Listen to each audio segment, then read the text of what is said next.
नमस्कार मित्रों, स्वागत है आपका श्री द्रुपदी ज्योतिष कार्यालय एवं वैदिक पूजा पाठ सॉल्यूशंस के चैनल पर। मित्रों, आज हम जानने वाले हैं हमारे घर में उत्पन्न होने वाले कुछ वास्तु दोष के बारे में। वैसे तो आप जानते ही हैं कि हमारे घर बनाते समय जो भी जहाँ होने चाहिए, अर्थात हमारा रसोई घर कहाँ होने चाहिए, हमारा बेडरूम कहाँ होना चाहिए, हमारा बाथरूम कहाँ होना चाहिए, हमारा जो भी व्यवस्थाएं हैं घर में वो कहाँ पर क्या होनी चाहिए, इस विषय में तो सब कोई जानते हैं। परंतु हमारे घर में एक देवालय होता है जिसे महाराष्ट्र में देवघर कहा जाता है। देवघर में देवताओं के आलय में अर्थात देवघर में वहाँ पर हमें किस प्रकार से देवताओं का स्थापन करना है। सबसे पहले तो आप जिस भी संप्रदाय से आते हैं उस संप्रदाय के हर एक गृहस्थ को तिलक आदि धारण करने चाहिए,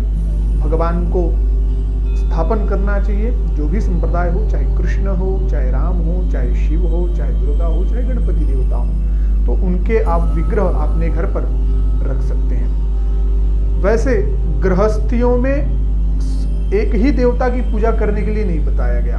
कभी कभी होता है, बहुत से लोगों के मन में विचार आता है कि हमारे गुरु ने तो आज्ञा दी है कि सिर्फ कृष्ण भगवान की ही पूजा करो और किसी की भी पूजा करने की आवश्यकता आपको नहीं है, या फिर आप सिर्फ शिव जी की ही पूजा करो, आपको किसी भी देवता की पूजा करने की आवश्यकता नहीं है। ऐसा अगर आपसे कोई कहते हैं तो आप उनके मार्गदर्शन को शिरोधार कीजिए। परंतु शास्त्र नियम ये है कि हर एक गृहस्थी को पंचायतन देवताओं का पूजन करना चाहिए। जो भी यज्ञ अनुष्ठान है, जो भी संस्कार है, उनको करना ही चाहिए। तो वास्तु दोष उत्पन्न होता क्यों है? तो देवघर में हम कुछ इस प्रकार से स्थिति रखेंगे जो अभी हम श्लोक के माध्यम से समझने वाले हैं।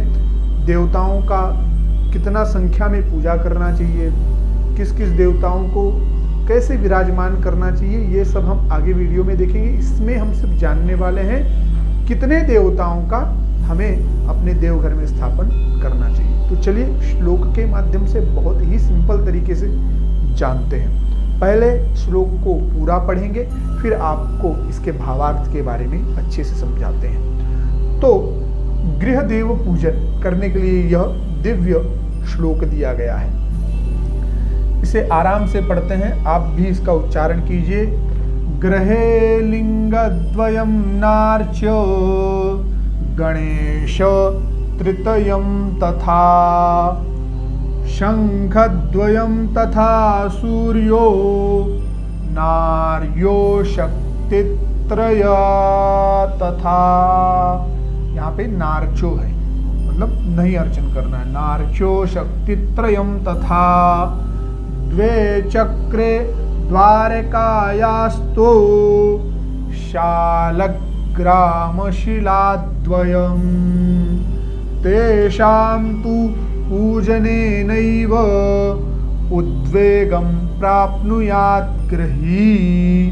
अभी देखिए, गृहे लिंगद्वयं, घर में हमें शिवलिंग जो होती है,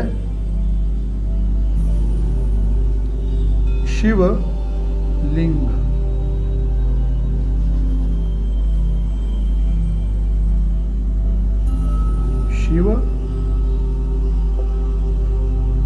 शिवलिंग, हमें घर में दो शिवलिंग नहीं रखना है।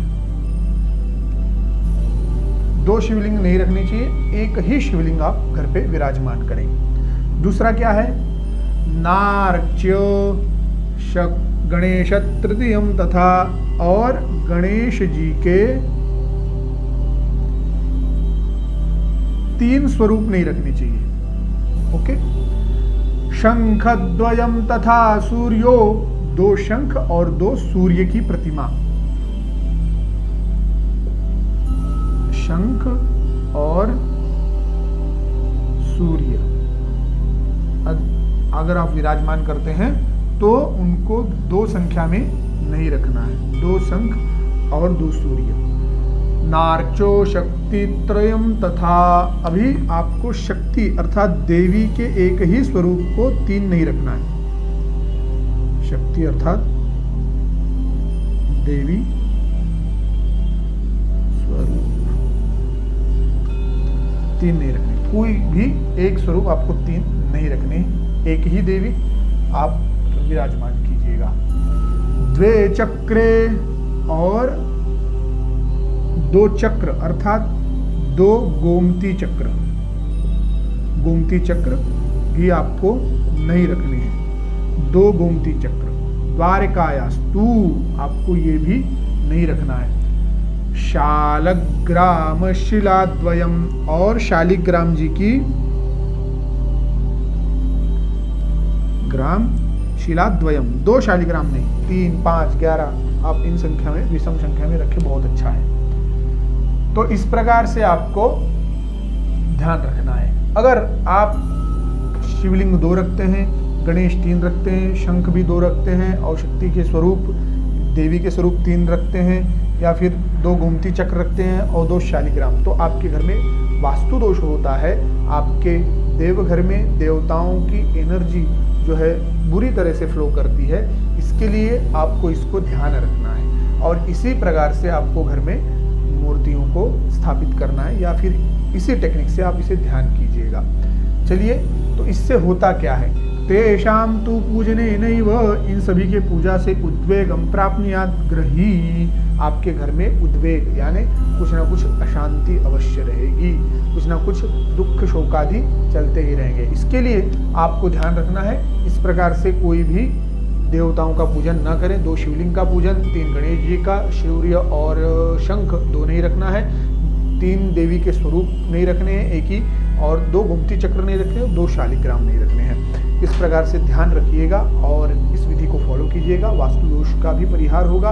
और भी आपको कुछ अच्छी जानकारी चाहिए हो तो आप वीडियो के कमेंट में लिख सकते हैं। मित्रों, वीडियो अच्छी लगी है तो चैनल को सब्सक्राइब कीजिए, वीडियो को लाइक कीजिएगा। जय श्री राम, हर हर महादेव।